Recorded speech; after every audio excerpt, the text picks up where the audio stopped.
The woman in the trunk is still alive. Our 4-year-old daughter cheerfully greeted her dad, who had just returned from a business trip after a week. But then she said these strange words and hid behind me. When my husband, who had the car keys in his hand, turned pale and started shaking. Hey, don't say weird things. Knowing our daughter's unusual ability, I couldn't just ignore this. Because whatever she says always comes true. This is scary. What is my husband hiding? When the meaning of our daughter's words was finally revealed, a horrifying truth awaited us. My name is Katie, a 32-year-old housewife. After graduating from college, I joined my dad's company and met my husband, Mike. We got married 6 years ago, and I quit my job when I became pregnant, soon giving birth to our daughter, Sophia. Mike was overjoyed at Sophia's birth and treated me even more kindly than before. We have supported each other with love and gratitude, watching Sophia's grow. However, our happy life changed when Sophia turned 4. Mike, who had been so kind, suddenly became distant and cold. Hey, did you hear what I just said? What's wrong with you lately? You've been acting a bit strange. Unlike you, who sits around the house all day, I'm exhausted from work. Suddenly shouting, Mike grabbed the car keys roughly. Where are you going? A drive to clear my head. Being around you is suffocating. Ignoring my attempts to stop him, Mike drove off and didn't return until morning. Even on his days off, he found excuses to leave the house, and sometimes his clothes smelled of sweet perfume when he came back. He used to say that spending time with Sophia was the most important thing. Is he seeing any women? I couldn't stop these thoughts from swirling in my mind. However, I had no idea that I would soon witness something far worse than infidelity. That day, Mike returned home after a week-long business trip. Sophia was thrilled to see him after so long. But just as she was about to run to him, she stopped dead in her tracks with a strange expression. The woman in the trunk is still alive. Her words shocked me, and I gasped. Our daughter has an unusual ability to see things others can't. We first noticed it when she started talking. One day she said, "Grandma is coming." And a few minutes later, my mom, who lived nearby, showed up at our house. Surprised, I asked Sophia, "How did you know?" She said, "I saw my grandma walking towards us." Then similar things happened a few more times. The most shocking was 6 months after my grandmother passed away when I took Sophia to visit her grave. Sophia said, "Great-grandma says there's a ring behind her dresser." When we went to my grandmother's room at my parents' house, we found the ring exactly where she said. Mike, who loves anything occult, was thrilled and called it supernatural powers. Sophia's mysterious power seemed limited to our family and close surroundings, so I thought she might just be a little sensitive to spirits. But whatever she said always came true. So when I looked at Mike's face after Sophia's comment about the woman in the trunk, it was clear he was unsettled. He turned pale, and his hand holding the car keys started to shake. Hey, don't say weird things. But then he suddenly scolded Sophia, making her cry. Hey, don't yell all of a sudden. It scares Sophia. I'm tired from the trip, and she's saying strange things. That's no reason to yell without even asking what she meant. You scared her. Whatever. I've got important work documents in my car, so stay away from it. Mike shoved the car keys into his suit pocket instead of leaving them in the living room as usual and went to his room. I tried to comfort Sophia, baffled by Mike's behavior. Why is Mike so agitated? Of course, Being told to stay away made me even more curious. Sophia's words implied urgency. Mike's car originally belonged to my dad, and I had a spare key he didn't know about. So, while Mike was in the shower, I quickly went to the garage. With my heart pounding, I gathered my courage and opened the forbidden trunk. Sophia was right. It was true. Inside was an unfamiliar woman lying down. Seeing her with her back turned and completely still, I felt the blood drain from my body. Horrible. Why would Mike do this? But to my shock, the woman in the trunk started to move and groaned, "Ouch, ouch," as she slowly sat up. Relieved to see she was alive, I quickly helped her out of the car. "Hey, are you okay?" Of course not. Just give me some water. I was taken aback by her bold demand, but I went to the kitchen and brought back a bottle of water and some bread. She devoured both and sighed, "I feel alive again," then started talking about her affair with my husband.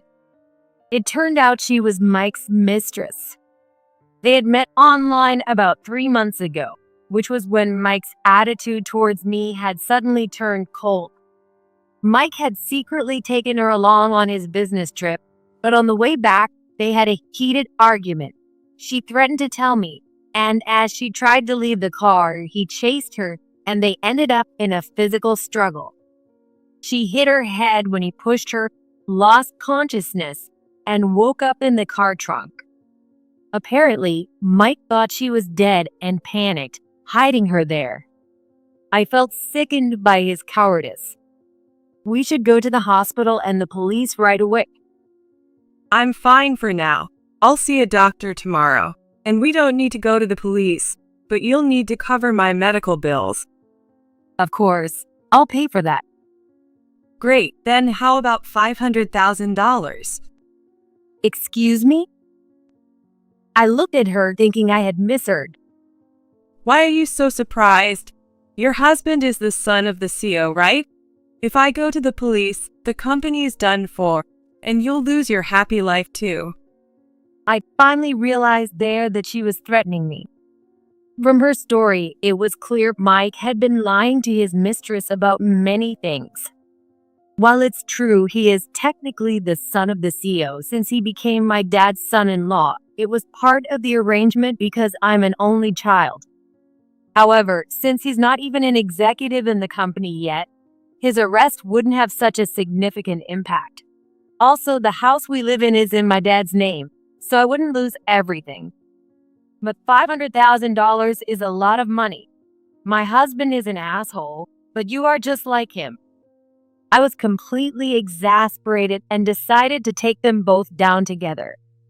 Our household finances are controlled by Mike, so I don't have any money at my disposal. Let's leverage his weakness together and get the money out of him. Oh, I get it. Your husband is so stingy. It seemed she had approached Mike for his money, but was always frustrated by his tight grip on his wallet. Their argument that day had apparently been about money, and she easily believed my story and agreed to my plan. Once we had a plan, I hid her in my car parked next door and told her to wait there. Back in the house, I called my mom, who lives nearby, and briefly explained the situation, arranging for her to take care of Sophia that night. When Mike came out of the shower, he suspiciously watched Sophia being taken away by my mom. Sophia said there's a ghost in this house, and she's scared. Since what she says always comes true, I'm having a famous psychic come by tomorrow. I lied, subtly hinting that he only had tonight to deal with the contents of the trunk, making Mike's face turn pale. You look very pale. Are you all right? Perhaps you'd better confess. What are you talking about? I have nothing to hide. Really? I didn't ask anything like that. Shut up. Mike shouted at me with no real force and fled to the bedroom. That night, I pretended to sleep, waiting for Mike to make a move. As expected, it's 1 o'clock at midnight. Mike quietly got out of bed and left the bedroom. I followed him a bit later. He grabbed a shovel in the shed and got into his car in the garage, not knowing the trunk was empty. He drove off, and I quickly got into my car with a hidden woman and started following him. Mike headed towards a nearby mountain. The path was straightforward, so I kept a safe distance to avoid being noticed. I was worried that if we went too far up the mountain, our phones might lose signal. Luckily, I found Mike's car halfway up the mountain. I parked my car in some nearby bushes and, with his mistress, watched his movements. It was a bright moonlit night, and Mike had left the car lights on, making it easy to see. He started digging with a shovel, taking about an hour to finish the hole. Then he cautiously opened the trunk and was shocked to find the woman missing. Frantically, he began checking the car, even under the hood, clearly panicking. Look at him. He's totally freaking out. She pulled out her phone and called Mike. The sudden ringtone and her name on the screen made him visibly terrified, even from a distance. When he nervously answered, she whispered in a low voice, "Boo." Mike threw his phone and tried to run, only to fall into the hole he had just dug. Taking advantage of the situation, she tousled her hair, smeared her face with lipstick, and stepped out of the car towards the hole. The air echoed with Mike's terrified screams, loud enough to shake the trees. Mike, why did you take my life? No, it wasn't on purpose. Please believe me. I loved you, Mike. I loved you too. I could never hurt you, Laura. It was an accident. Mike tried to crawl out of the hole but couldn't stand, trembling with fear. He kept trying to escape, but kept sliding back down like an animal trapped in quicksand. She picked up the shovel and started tossing dirt into the hole. Hey, stop it. What are you doing? I don't want to be alone. Let's sleep here together. No, please. I'll never forget you, Laura. Please forgive me. Mike finally broke down and started sobbing loudly. It was a pathetic sight, one I had never seen before. Maybe that's enough now? I was completely exasperated and walked over to her, standing in front of the hole. Katie, why? How long have you been there? I've been behind Laura the whole time. I followed her out of the car and had been filming this ridiculous scene with my phone up close, but Mike hadn't even noticed. To be precise, she and I followed you from the house. Mike finally realized he had been tricked into thinking she was dead. You. How could you do this to me? I never knew you were such an idiot. Maybe I should post this online. Mike got angry and grabbed Laura's leg and dragged her into the hole, and they started grabbing each other. I'll really do it this time. I'm not so slow that you can do anything to me. Their ugly fight didn't last long as a police car arrived. I had secretly messaged my mom to call the police while waiting in the car. Why did you call the police? You tricked me. Of course. Did you really think I'd team up with you? I then told her that the CEO of Mike's company is my dad, Alex, and Mike is just a son-in-law with no power. Not that it matters, but I don't care what happens to Mike. You can have him instead of the $500,000. What? Who'd want this piece of trash? I'd return him with a bow. Too bad. I thought you two made a good pair. Soon, a police officer shone a flashlight on them, and Mike started making excuses while she looked oddly panicked. Officer, it's all a misunderstanding. I thought she was dead, but she's alive. There's no problem. Yeah, nothing happened. We're fine now. What are you talking about? We're here because you dug a hole on someone else's private property without permission. What? Oh, well, What was that about thinking she was dead? Let's discuss this at the station. The police officer easily pulled Mike out of the hole and then turned to Laura, saying, "You need to come with us too." He did a double take when he saw her face. Her face, with its garishly applied red lipstick, looked almost demonic. However, without mentioning her appearance, the officer exclaimed, "You're Emily, the wanted criminal." It turned out that the woman I had always found suspicious was a habitual marriage scammer. I was thoroughly disgusted with my husband's stupidity. hey, Katie. I'll be back soon. Just don't tell Alex about this, okay? At this point, that's all you have to say. Don't you have anything else to reflect on? I'm sorry for betraying you, but I was deceived. Emily, was a con artist. His audacity to play the victim after a half-hearted apology left me in disbelief, and I sighed deeply. Listen, what I'm talking about is you putting her in the trunk. Sure, she's a criminal, but what you did was even worse. I had no choice. If I didn't, it would have caused trouble for the company and you. You were just trying to protect yourself. I can't stand your lack of integrity. I'm sorry. I'll change from now on. I'll prioritize you and Sophia. Please don't abandon me. At this point, Mike broke free from the officer's grip and fell to his knees, begging. My dad has already heard from my mom. They're going to fire you. So you never have to come back.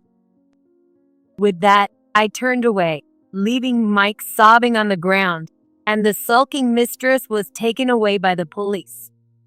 Later, Mike was arrested, and his now resentful mistress filed a complaint, landing him in jail.